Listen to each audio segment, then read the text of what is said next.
तू समझा ही नहीं मैं कौन से पप्पू के बारे में बात कर रहा हूं फिर जिससे उसकी मां और पार्टी दोनों परेशान हो चुके हैं।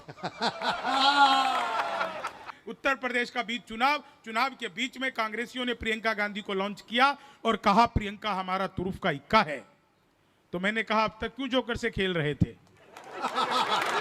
तुम्हारे पास पहले से इक्का था। वो पिछले दिनों आंध्र प्रदेश में चला गया, वहां की भाषा किसी को समझ में नहीं आती, तो ऐसे ही स्टेज लगा हुआ था। स्टेज के बीच में से राहुल गांधी जी चलते हुए आ रहे स्टेज की तरफ। इतने में से भीड़ में से एक बूढ़ी अम्मा निकली और उसके सर पे हाथ रख के बोली येंडू वरा किन्ने तुम्बा। अगला उत्साहित तो रहता ही है।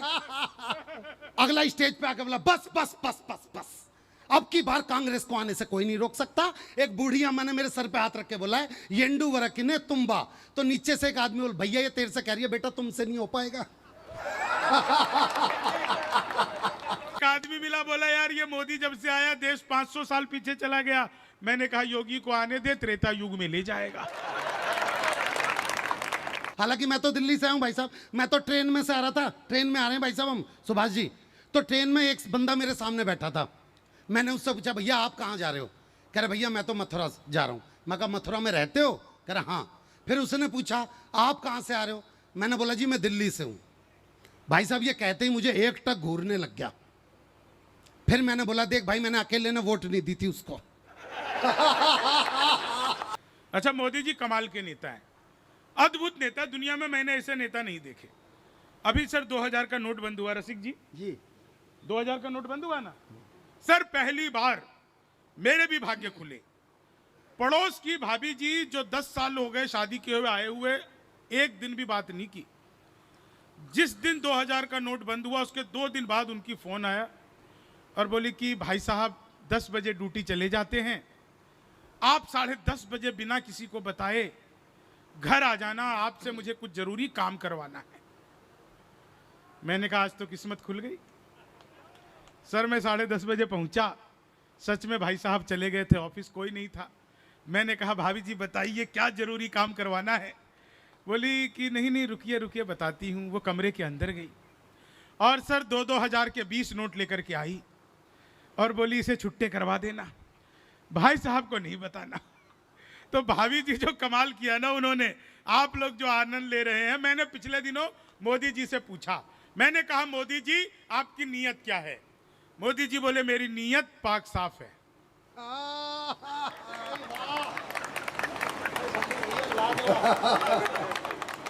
पिछले दिनों वो चीते आए थे भारत में सर, तो वो मैंने चीते से भी पूछा, वो चीते के बच्चे हो ना अभी चीती के, तो मैंने चीते से भी पूछा भाई जो आदमी मोदी से डायरेक्ट पूछ सकता है उसके लिए चीते कितनी बड़ी बात है। तो मैंने चीते से भी पूछा, मैंने कहा तुम भारत आ रहे हो, तुम्हें यहां आते हुए डर नहीं लगा? बोले नहीं हम वहीं से भाजपा ज्वाइन करके आए हैं।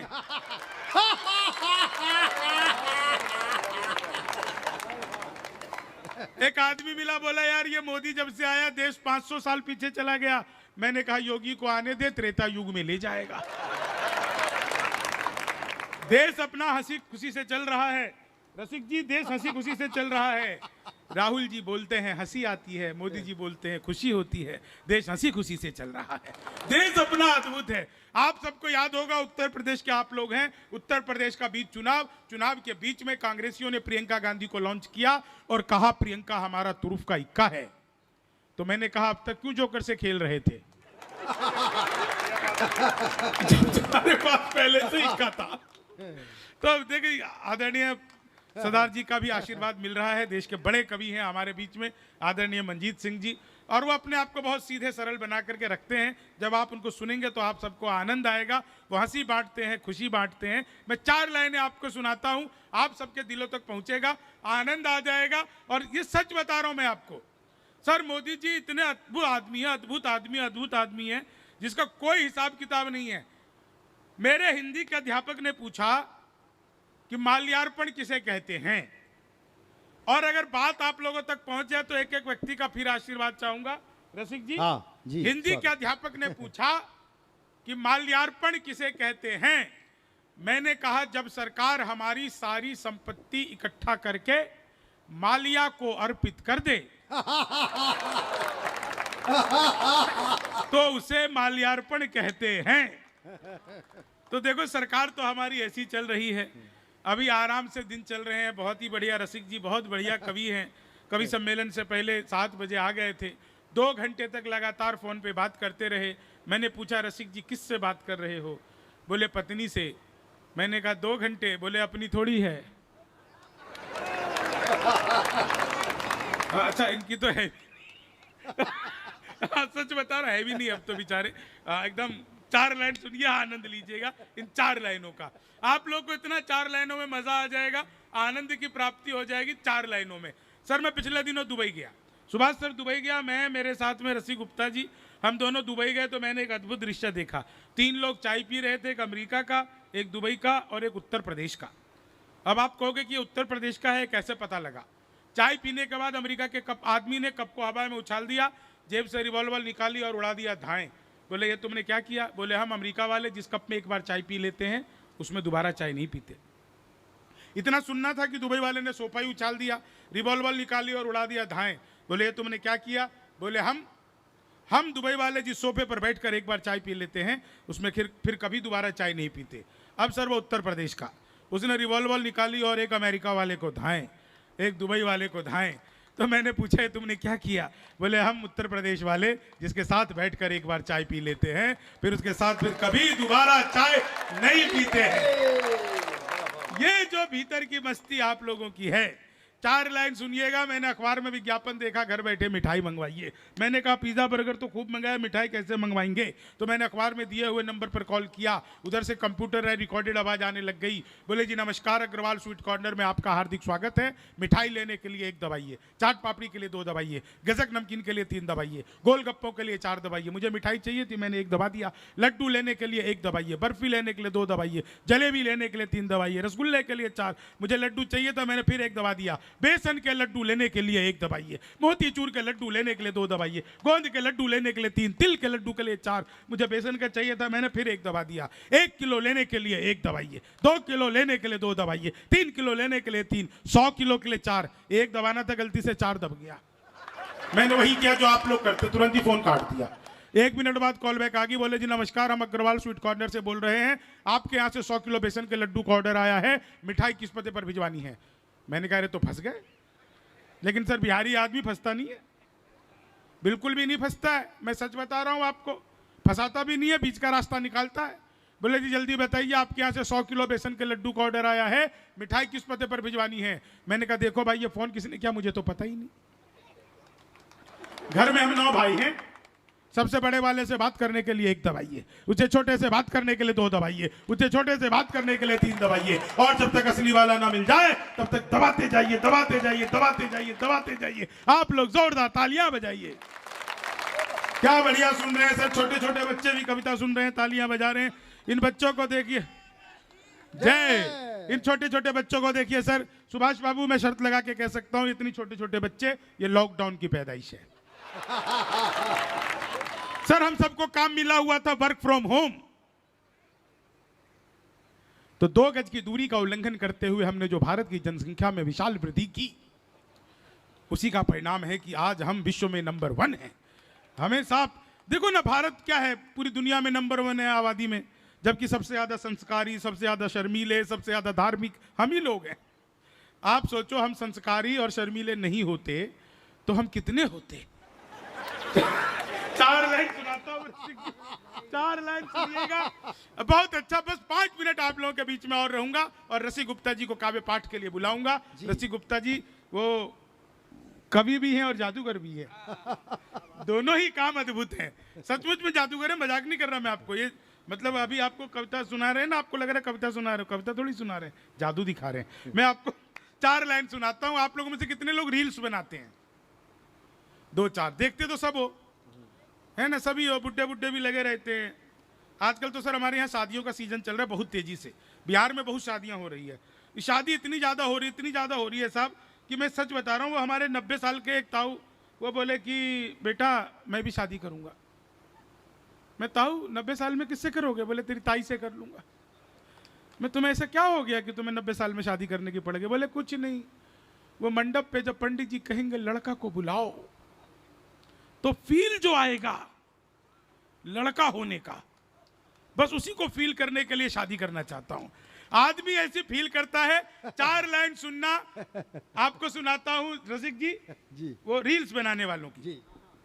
कि लेनी थी जीत हमने मगर मात ले लिए, लेनी थी जीत हमने मगर मात ले लिए, कितने हसीन देखिए जज्बात ले लिए, दूल्हा बेचारा रील बनाने में रह गया, दुल्हन ने फेरे पंडित जी के साथ ले लिए, दुल्हन ने फेरे पंडित जी के साथ ले।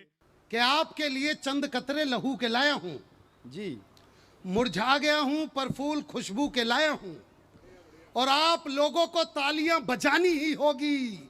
मैं घर से पत्नी के पांव छू के आया हूं। क्या बात है, क्या बात है। और ये उन्हीं लोगों ने ताली बजाई है जो मेरी तरह है। और मुझे खुशी इस बात की है कि आपके द्वारा चुना गया प्रतिनिधि भी ताली बजा रहा था भाई साहब। हालांकि पप्पू जी भी बैठे। पप्पू जी नमन कहाँ बैठे हुए भाई साहब, कहाँ हैं? अरे कौन से वाले पप्पू की बात कर रहे हो तुम? नहीं नहीं नहीं बेटे, तू तो उसके जैसा भी नहीं लगता। तू समझा ही नहीं मैं कौन से पप्पू के बारे में बात कर रहा हूं फिर, जिससे उसकी माँ और पार्टी दोनों परेशान हो चुके हैं। और वो इतना सीधा है सुभाष जी, वो इतना लड़का सीधा है। पिछले दिनों आंध्र प्रदेश चला गया वो भारत जोड़ने के। देखो भारत जोड़ना तो एक बहाना है, दरअसल वो देखना चाह रहा था कि लड़की कहीं की अच्छी सी मिल जाए तो भारत जोड़ो बाद में, वो पहले इसका घर जोड़ दे। वो पिछले दिनों आंध्र प्रदेश में चला गया, वहां की भाषा किसी को समझ में नहीं आती, तो ऐसे ही स्टेज लगा हुआ था। स्टेज के बीच में से राहुल गांधी जी चलते हुए आ रहे स्टेज की तरफ। इतने में से भीड़ में से एक बूढ़ी अम्मा निकली और उसके सर पे हाथ रख के बोली, येंडू वरा किन्ने तुम्बा। अगला उत्साहित तो रहता ही है। अगला स्टेज पे आके बोला, बस बस बस बस बस, अब की बार कांग्रेस को आने से कोई नहीं रोक सकता। एक बूढ़ी अम्मा ने मेरे सर पे हाथ रख के बोला है, येंडू वरकिने तुम्बा। तो नीचे से एक आदमी बोल, भैया ये तेरे से कह रही है, बेटा तुमसे नहीं हो पाएगा।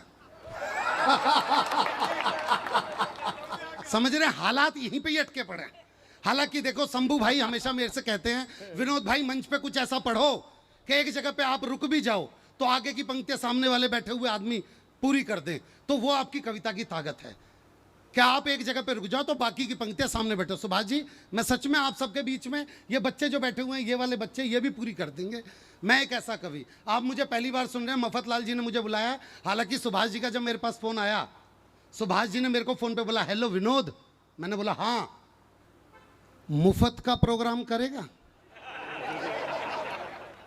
ये मेरा कलेजा है भाई साहब।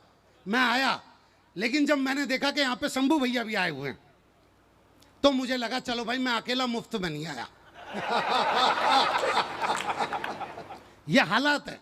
हालांकि शंभू भाई कहते हैं, विनोद भाई मंच पे कुछ ऐसा पढ़ो कि अगर तुम एक जगह पे रुक भी जाओ तो आगे की पंक्तियां सामने वाले लोगों के मुंह से निकले। मैं दावा करता हूं, मैं आपको ऐसी पंक्तियां सुना रहा हूं, मैं एक जगह पर रुकूंगा, आगे की पंक्तियां आप सबके मुंह से निकलेगी। तो सुनिएगा कि गर्म हवा सर्द हवा ने मुंह है मोड़ा, बदला सा है मौसम थोड़ा, गर्म हवा का पहला झोंका, बदल रहा है हर नजारा, चुभती जलती गर्मी, चुभती जलती गर्मी का मौसम आया, चुभती जलती घमौरियां लाया, आया मौसम ठंडे ठंडे। कविता में ताकत है पर आपकी तालियों में ताकत नहीं है भाई साहब।